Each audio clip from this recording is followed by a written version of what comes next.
Alors, ce que nous allons faire, en fait, c'est d'aller voir un format spécial. Là, il y a différents formats de questions. Là, ici, on va s'attarder simplement aux questions de ce type-ci. Le premier type, c'est avec un petit menu déroulant. Donc, là, on voit que le menu ici est imbriqué à l'intérieur de la phrase. Et on veut aussi que Moodle présente les choix de réponse. Ici, j'en ai que 2. Je pourrais en avoir 3, 4, 5. On voudra qu'il les présente dans un ordre aléatoire. Le deuxième type de question, c'est celui-ci où la boîte de réponse est insérée aussi à l'intérieur de la phrase. Donc, l'étudiant doit écrire dans cette boîte-là qui est dans la phrase. C'est différent d'un autre type de question à réponse courte où la boîte est située sous la phrase. D'accord? Alors, on va regarder ça ensemble. Donc, dans Moodle, ce que je veux, c'est d'abord créer une catégorie. Alors, je crée une catégorie, je l'intitule des vaccins pour le cancer parce que je sais que les questions que je vais formuler ici portent toutes sur le même article. D'accord? Donc, sur le même texte. J'ajoute ma catégorie. Pour l'instant, je n'ai pas de questions dans cette catégorie-là. Alors, on va aller créer des questions. On s'en va dans la banque de questions. Et ce qu'on veut créer, en fait, ici, créer une question. Donc, ce qu'on veut créer ici, c'est une question de type close, c'est-à-dire que les réponses, comme on vient de le voir, seront intégrées dans le texte, qu'il s'agisse d'un petit menu déroulant ou d'une boîte dans laquelle l'étudiant inscrira sa réponse. Le nom de la question, c'est en fait un peu comme un aide-mémoire. Alors, ma première question, je l'ai noté sur mon bloc-notes ici. L'objectif du chercheur, CP, D'accord? Alors, je vais coller ici le texte de la question. Ça, c'est la vraie question. Alors ici, je pourrais tout simplement dire objectif. L'objectif du chercheur, par exemple. D'accord? Bon. Et là, on commence à s'amuser. Ce qu'on veut ici, c'est d'abord une question à menu déroulant. Donc, on voit qu'ici, il y a donc les accolades. Tout va se passer à l'intérieur de ces accolades-là, c'est-à-dire que c'est là que je vais placer les consignes sous forme de code qui vont indiquer à Moodle ce que je veux, le type de question et le comportement de ces questions-là. Le type de question, là ici je suis sur la page moodle.org en lien avec le format de ces questions-là.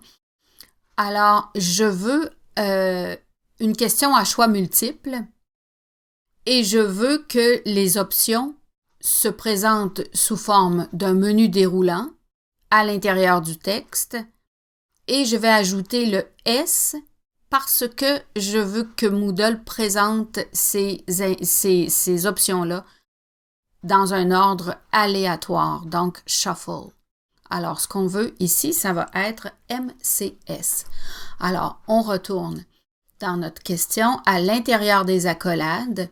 On met d'abord le chiffre 1 avec 2 points et les majuscules MCS. Donc là, je viens de déterminer le type de question, le format de la question. L'étape suivante, c'est d'inscrire mes choix de réponse qui vont apparaître dans le menu déroulant. La façon de le faire consiste à présenter les choix de réponse en les séparant par un signe orthographique qui, en espagnol, s'appelle le ñ. On peut l'appeler aussi le N tilde, mais le tilde réfère en espagnol à un autre accent. Je ne veux pas qu'il y ait de confusion. Alors, c'est bien le ñ. Je vais retenir davantage le nom ñ ici. Alors, on sépare nos choix de réponse par le signe orthographique, donc ñ. Alors, on a la question 1, 2 points, MCS, 2 points, et les deux options de choix de réponse séparées par le ñ. Il faut ensuite que je dise à Moodle laquelle de ces réponses-là est la bonne. Pour ce faire, je vais insérer devant la bonne réponse 100%. La bonne réponse, c'est le SES, S-E-S. Donc, pourcent, 100%. Je dois aussi préciser que la deuxième réponse n'est pas bonne. Donc, de la même façon, devant CES, je place pourcent, 0%. Il n'y a aucun espace là-dedans, là, nulle part. Ensuite, on aimerait peut-être donner une petite rétroaction lorsque l'étudiant vérifiera ses réponses. Alors, la rétroaction, on la place après. Elle est précédée du signe de dièse. Donc, après la réponse exacte, SES, je vais placer ma rétroaction. Alors, j'ai SES, dièse, par exemple, génial. Okay.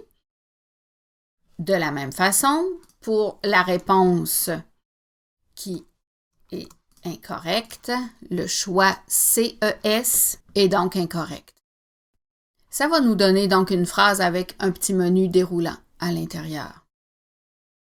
On va faire tout de suite la deuxième, puis on va regarder ensuite notre résultat après. On va à nouveau ici choisir le type le format de question qu'on veut.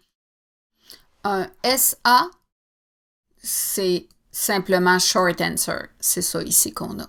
D'accord? Et de la même façon, on va procéder ensuite à indiquer à Moodle quelle est la bonne, en fait, la bonne réponse. Il n'y en a qu'une seule possible ici, là, on n'a pas à indiquer les autres. Donc, on écrit simplement le 100%, donc 2 points. 100% juste devant notre réponse. Et de la même façon, on va ajouter notre rétroaction fantastique après la bonne réponse en mettant le signe de dièse devant. On enregistre ça. Et là, on peut aller voir ici notre question qu'on avait intitulée donc « Objectif ». Alors, voyez-vous, si on fait la prévisualisation, on a ici notre petit menu déroulant et on peut écrire ici dedans notre réponse. On peut envoyer et terminer et voilà, c'était correct. Alors, on a notre rétroaction ici, fantastique. Génial. Et voilà. Alors, c'est tout pour l'instant. À bientôt.